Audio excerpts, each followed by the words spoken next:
आज का विषय है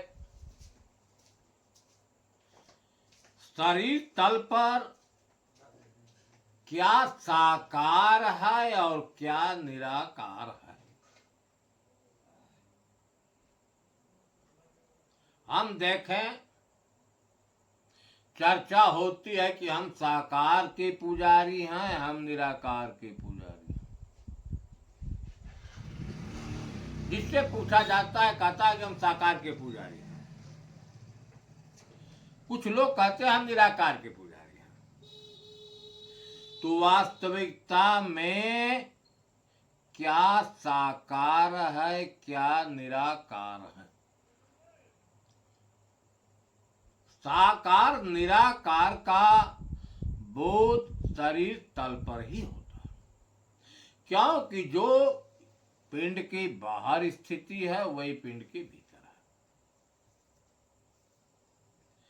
तो पहले हम जाने कि साकार किसको कहते हैं और निराकार किसको कहते हैं। साकार का मतलब होता है कि जिसका आकार हो, जिसका रूप हो, जो आंखों से दिखाई देता हो, उसको साकार कहा गया है। जो शरीर तल पर है, अनुभूति हो रही है कि है, लेकिन उसका कोई आकार नहीं बनता।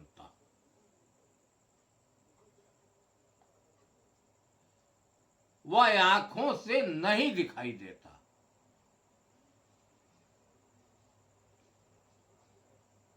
अब हम यह देखें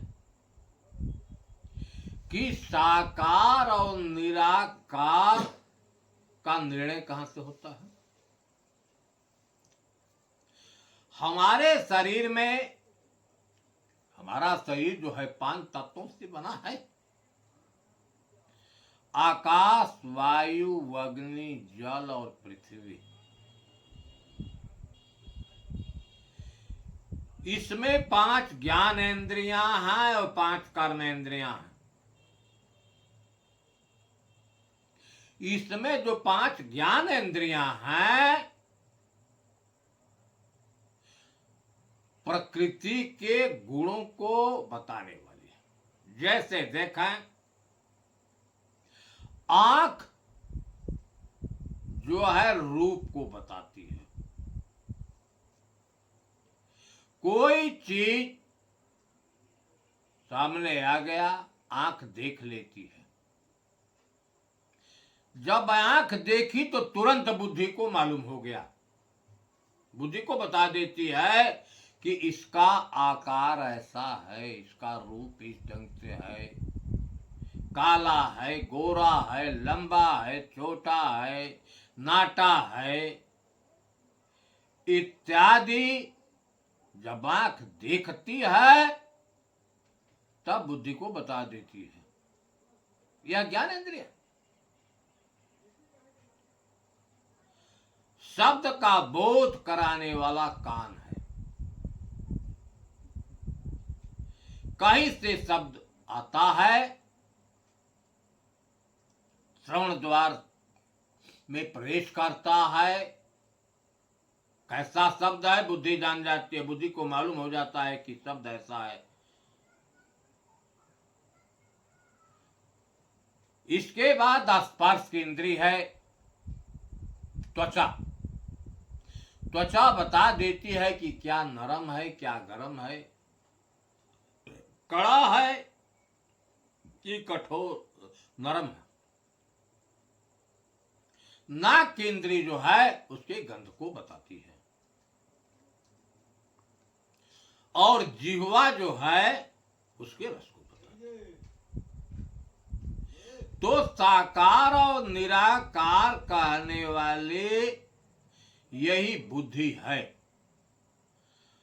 और कैसे कहती है? जब आंख देख कर बताती है। उसका आकार ऐसा है तब कहती है साकार। लेकिन जहां इंद्रियों का विषय नहीं है, जहां इंद्रियों की पहुंच नहीं है, तो उस आकार को इंद्रियां नहीं बता पाती, मजबूर होकर कहना पड़ता है क्यों निराकार। पहले अब हम शरीर तल पर चल रहे हैं, आप देख रहे हैं कि यह शरीर जो है पृथ्वी तत्व से बना है। पृथ्वी तत्व का आकार है, आंख देखती है कि पृथ्वी तत्व ऐसा है, लंबा है, छोटा है, बड़ा है, नाटा मझोला। आंख बता देती है पृथ्वी का आकार है। यह श्रुति और अनुभव से युक्त है। इसके बाद जल तत्व है, आप देख रहे हैं जल आंखों से दिखाई देता है, समुद्र जल से भरा है, नदियां भरी हैं। शरीर के भीतर आप देख रहे हैं कि रक्त है, मूत्र है, लार है, पसीना है, वीर्य, जल तत्व है। अनुभूति हो रही और आंखों से दिखाई भी दे रहा है। इसके बाद अग्नि तत्व है, अग्नि जलती है तो बाहर आंख देख लेती है। शरीर के भीतर भी अग्नि है, क्षुधा है, तृषा, आला, सन्नीत, कांति, यह गर्मी से ही होता है। इसमें गर्मी नहीं रहेगी तो यह नहीं होगी। अग्नि भी दिखाई देती है, बाहर आंख जलती है तो आंख देख लेती है अग्नि जल रही है। लेकिन एक तत्व है हवा,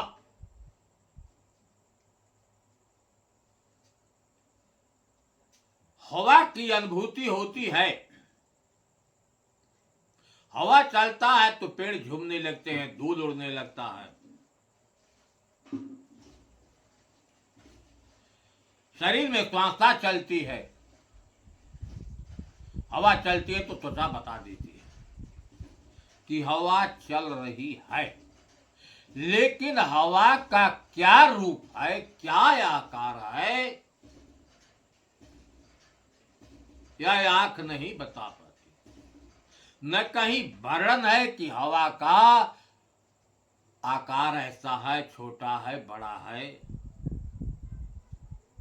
लोगों ने उसका रंग निकाला कि हवा का रंग हरा है,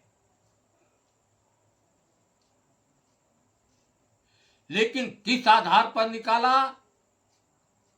जैसे देखे पृथ्वी का रंग पीला है, इस आधार पर कि कोई अंकुरण पृथ्वी तत्व के भीतर है, बाहर निकलता है तो पीला, लेकिन हवा लगता है तो हरा हो जाता है। इस अनुभव से कहा कि हवा का रंग हरा है, लेकिन हवा है कैसा? अनुभूति होती है लेकिन उसका आकार नहीं दिखाई देता। इस हालत में हम हवा को साकार कहें कि निराकार कहें?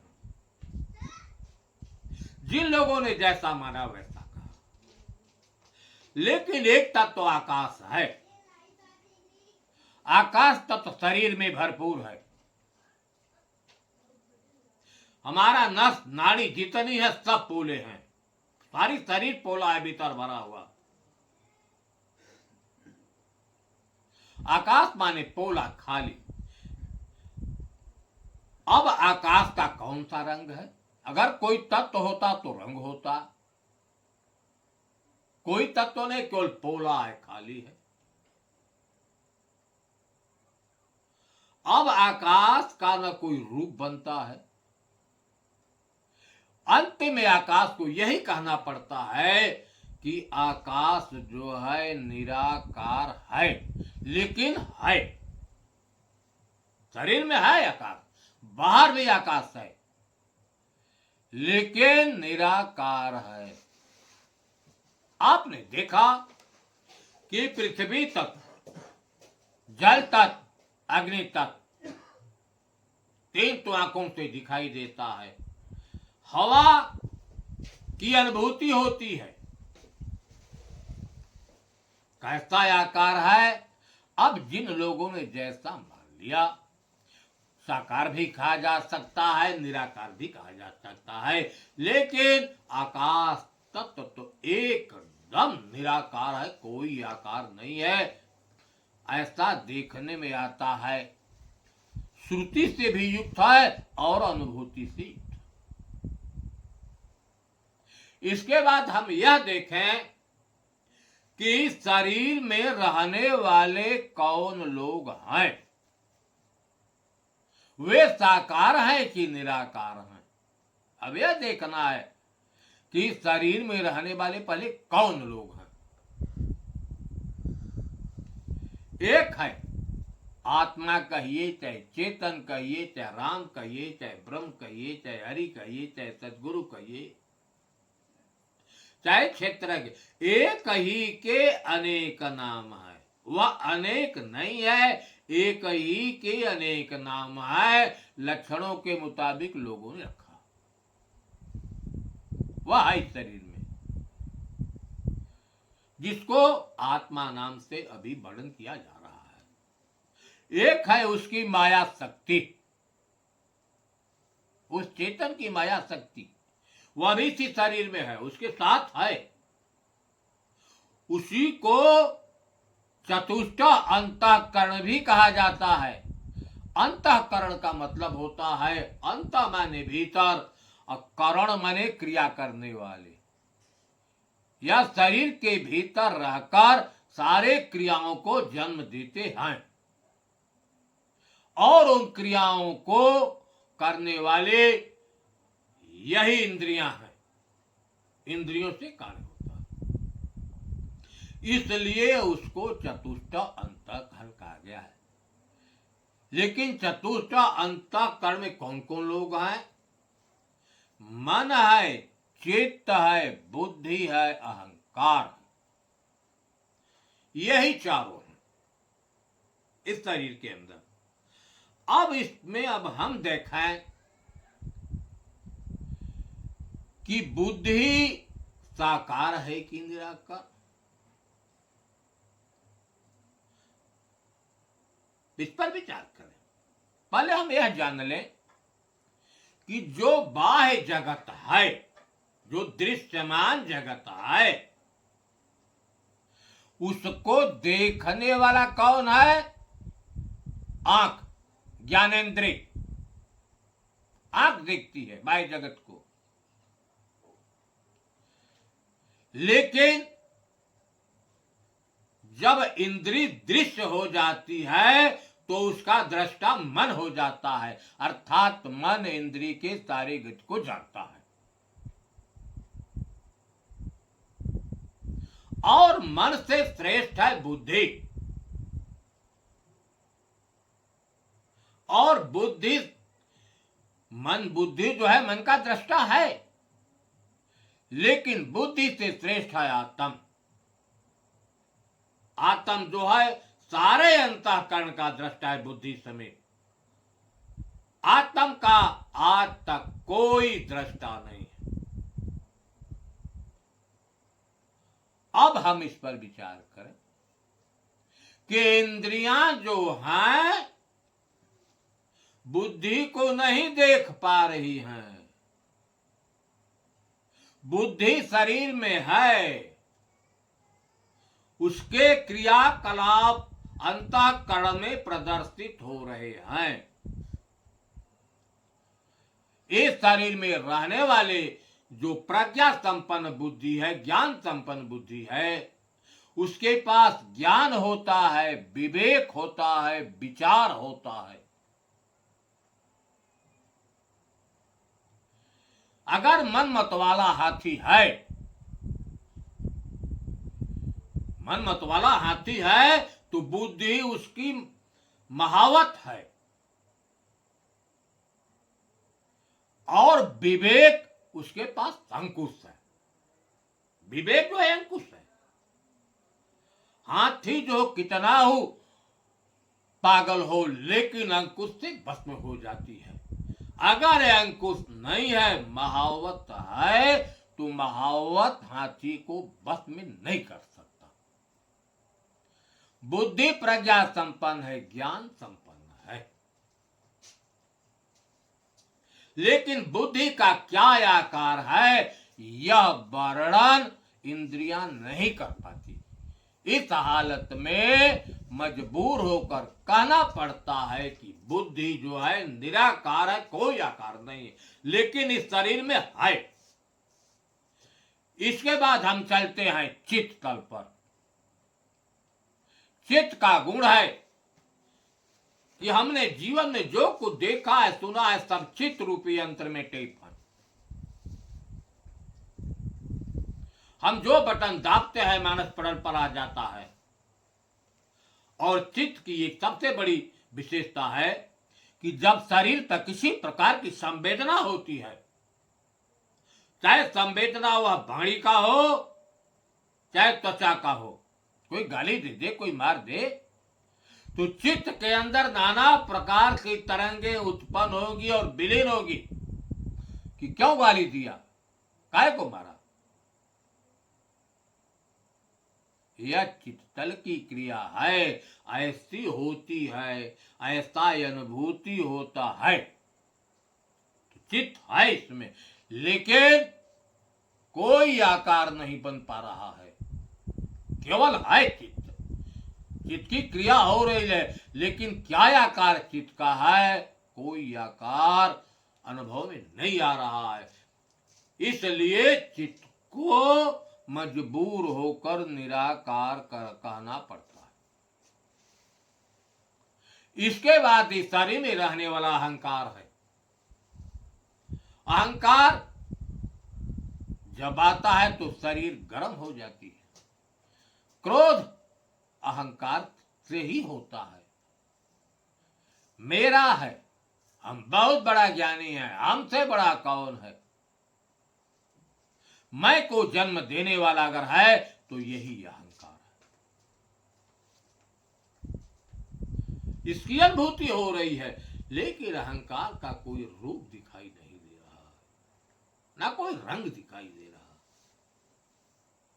इस हालत में अहंकार को मजबूर होकर यह कहना पड़ता है कि अहंकार भी निराकार है।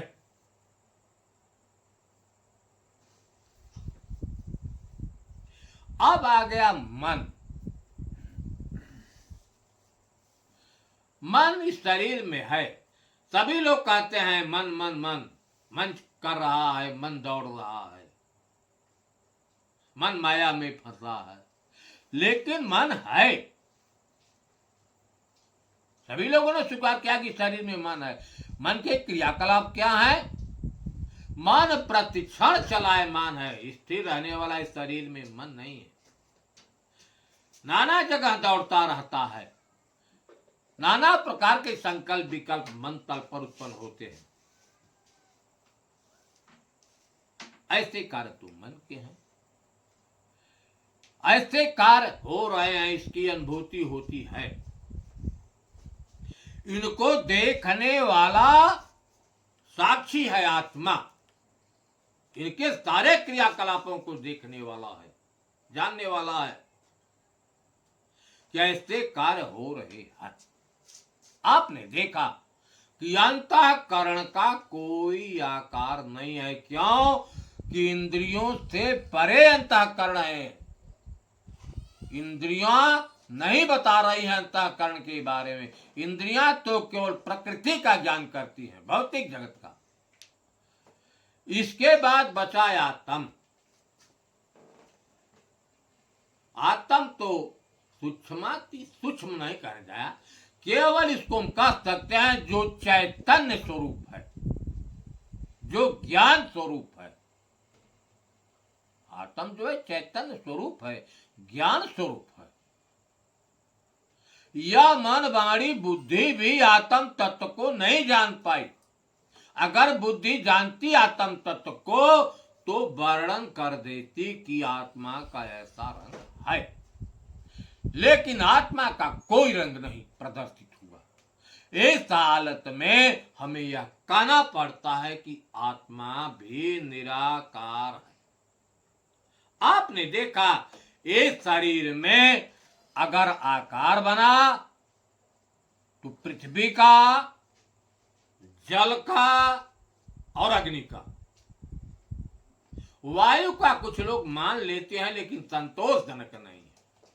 इसके बाद शरीर में जितने रहने वाले हैं सब निराकार हैं।